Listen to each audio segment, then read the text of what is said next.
1. Perkenalkan, nama saya Artanti Putri Cahya Ramadhani dari Prodi Pendidikan Sejarah dengan NIM 14036250082.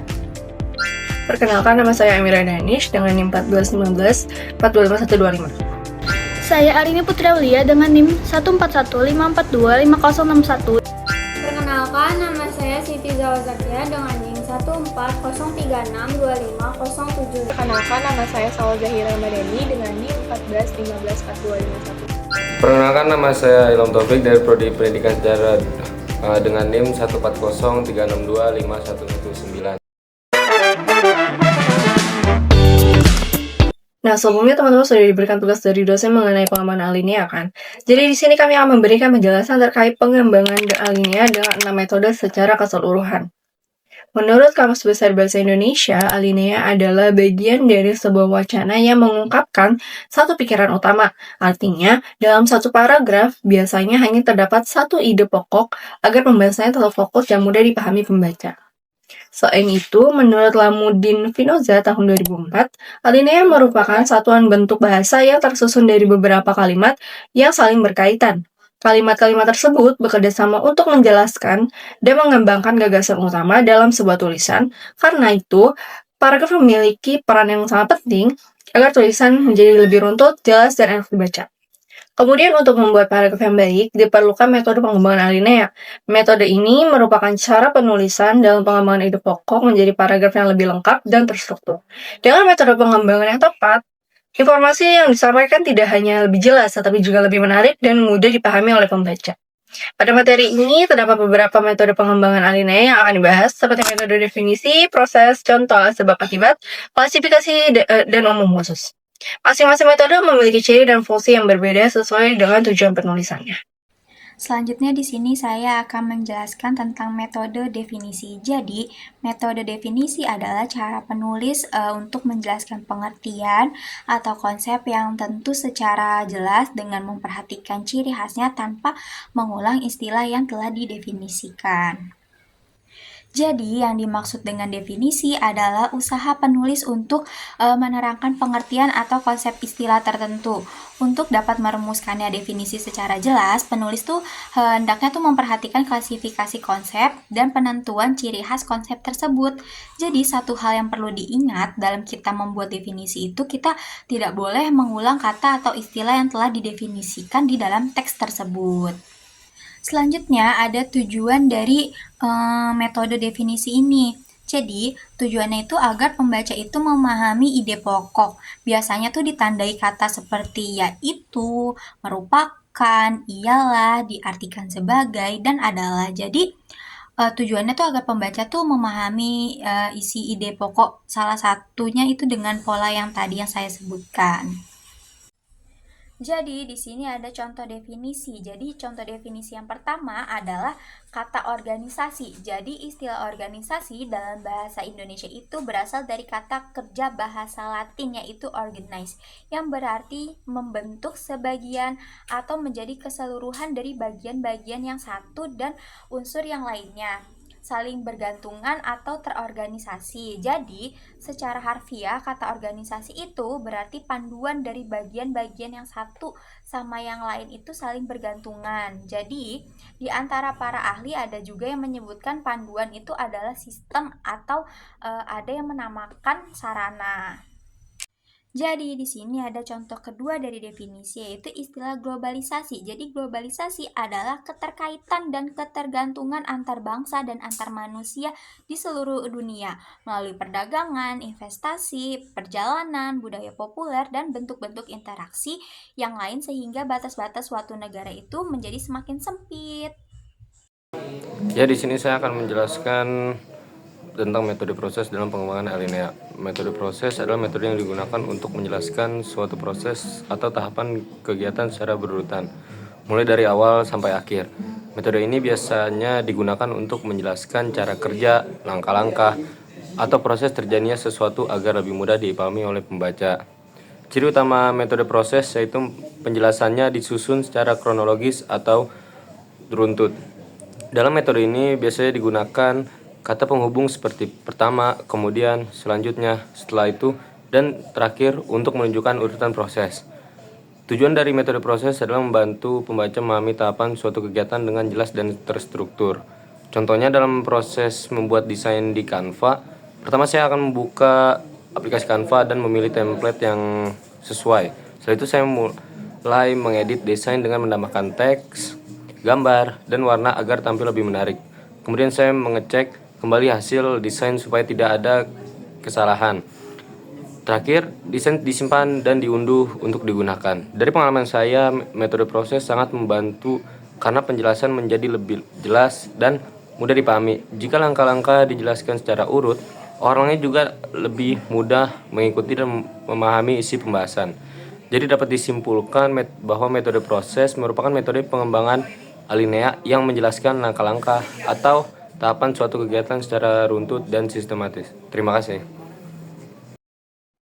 Di sini saya akan menjelaskan tentang metode contoh dalam pengembangan alinea.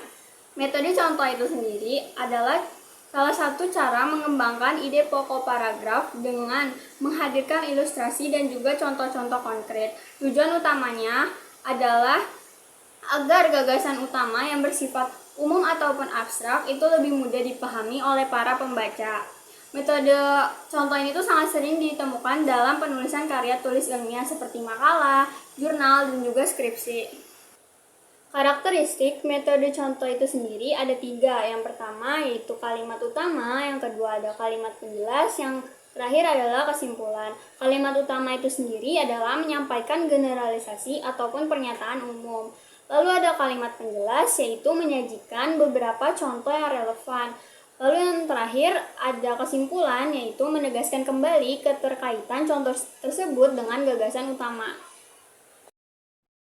Dalam penyusunan alinea metode contoh itu terdapat beberapa variasi kalimat, seperti contohnya, misalnya, sebagai contoh, umpamanya. Saya akan memberikan contoh penerapan yang menggunakan metode contoh. Yaitu sebagai contoh di Pulau Jawa kita mengenal tradisi wayang kulit. Lalu selain itu di Sumatera Utara terdapat tradisi tari tortor. Mungkin itu dia beberapa contoh paragraf yang menggunakan metode contoh. Dan mempresentasikan metode pengembangan alinea, yaitu salah satunya saya akan menjelaskan tentang metode sebab akibat. Jadi pengertian metode sebab akibat ini adalah cara mengembangkan paragraf yang menjelaskan penghubungan antara penyebab atau yang bisa disebut sebab dan juga dampak yang ditimbulkan atau yang bisa disebut dengan akibat. Jadi dalam metode ini bisa penulis menunjukkan bahwa suatu peristiwa ini terjadi karena ada suatu yang mempengaruhinya, dan juga biasanya alinea sebab akibat ini dipakai untuk tulisan argumentasi ilmiah dan juga opini sebagai alat membantu pembaca memahami alasan dan juga dampak suatu masalahnya. Jadi dalam pengertian yang lain, sebab ini bisa juga bertindak sebagai gagasan utamanya, sedangkan akibatnya ini sebagai perincian atau pengembangannya. Hal ini dibentuk dalam paragraf ya.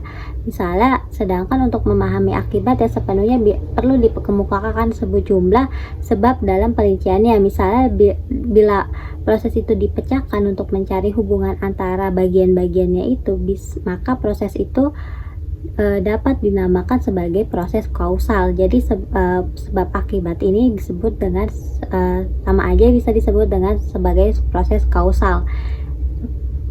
Dan proses kausal atau proses sebab akibat dalam mengemukakan persoalannya berdasarkan suatu rangka tertentu dan juga menggarap dengan berdasarkan kepentingan relatifnya. Misalnya dalam berdasarkan kepentingan relatifnya, berdasarkan kesederhanaannya dan juga kekomplekannya, kelangsungan atau ketidaklangsungannya. Jadi dalam tulisan ilmiah, tesis, skripsi, dan sebagainya, sebab akibat ini bisa memegang peranan utama yang sangat penting dalam mengeksposisi, dan juga biasa sebab akibat ini dikemukakan berdasarkan observasi dan juga refleksi yang ada. Jadi sebab akibat ini merupakan tanggapan atau argumentasi pada suatu yang ingin ditanya gitu loh. Jadi selain itu ada ciri-ciri metode sebab akibatnya, sehingga yang pertama ada hubungan antara logis dan juga peristiwa. Yang kedua ada memuat faktor atau penyebab dan dampaknya. Yang ketiga adalah menggunakan kata penghubung seperti karena, sehingga, oleh sebab itu, maka, dampaknya, dan akibatnya, dan lain-lain. Dan selain itu juga terdapat contoh penerapan alinianya dalam kutipan, misalnya dalam tekanan mental yang demikian hebat, tiba-tiba terjadi ledakan fitnah gerakan 30 September. Ternyata akibat peristiwa ini terjadi kegoncangan hebat dengan sendi-sendi kehidupan, suara, dan juga yang selama ini bertindis tipis-tipis membersit keluar dan juga menjadi banjir besar menantang sendi-sendi hidup yang lama. Lahirlah angkatan baru yang berjuang atas dorongan hati nurani, dan juga muncullah sanjak-sanjak yang membawakan suara orde baru seperti kumpulan-kumpulan sanjak, Taufik Ismail, Tirani, Benteng, kumpulan sanjak-sanjak Kue Sutemeang, Kebangkitan, dan juga lain-lain atau BKI. Jadi kutipan di atas memperinci secara mendetail sebab akibatnya, dan juga sebabnya ini bisa dinyatakan secara ringkas, yaitu ledakan fitnah gerakan 30 September. Sedangkan perinciannya itu bisa disebabkan atau ditekankan pada akibatnya. Selanjutnya pada contoh penerapan lain pada alenia. Jadi pada contohnya ini di era sekarang penggunaan media sosial yang berlebihan, sehingga saat ini banyak mahasiswa menghabiskan waktu terlalu lama bermain media sosial dibandingkan belajar atau membaca materi kuliah. Akibatnya konsentrasi belajar menjadi menurun dan juga tugas sering ditunda dikerjakan mendekati batas pengumpulannya. Selain itu, kebiasaan tersebut juga bisa membuat mahasiswa sudah merasa malas dan juga sulit mengatur waktu.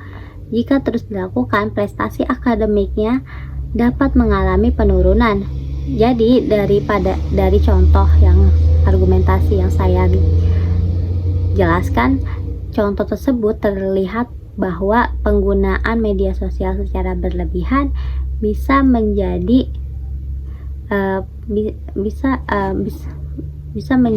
sebabnya, sehingga sedangkan menurunnya pada fokus belajar mahasiswa dan juga prestasinya bisa menjadi akibatnya.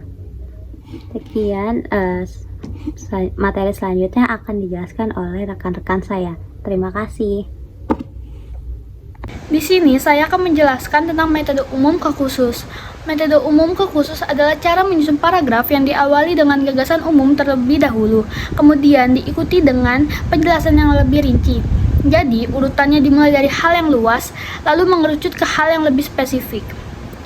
Ciri-ciri dari metode ini adalah: pertama, ide utama biasanya berada di awal paragraf. Yang kedua, setelah itu diikuti oleh kalimat penjelas, dan metode ini sering digunakan dalam artikel, berita, maupun tulisan ilmiah. Contohnya seperti, pendidikan memiliki peran penting dalam meningkatkan kualitas sumber daya manusia. Kalimat ini adalah bagian umum, lalu dilanjutkan dengan penjelasan, misalnya, melalui pendidikan, seseorang dapat memperoleh pengetahuan dan keterampilan yang dibutuhkan dalam kehidupan. Jadi kalimat pertama adalah gagasan umum, sedangkan kalimat berikutnya merupakan penjelasan khusus. Dalam metode ini, membaca jadi lebih mudah memahami isi karena dimulai dari gambaran umum terlebih dahulu. Oke, baik. Di sini saya akan menjelaskan terlebih dahulu tentang pengertian metode klasifikasi. Jadi, menurut KBBI, klasifikasi adalah penyusunan bersistem dalam kelompok atau golongan menurut kaidah atau standar yang ditetapkan.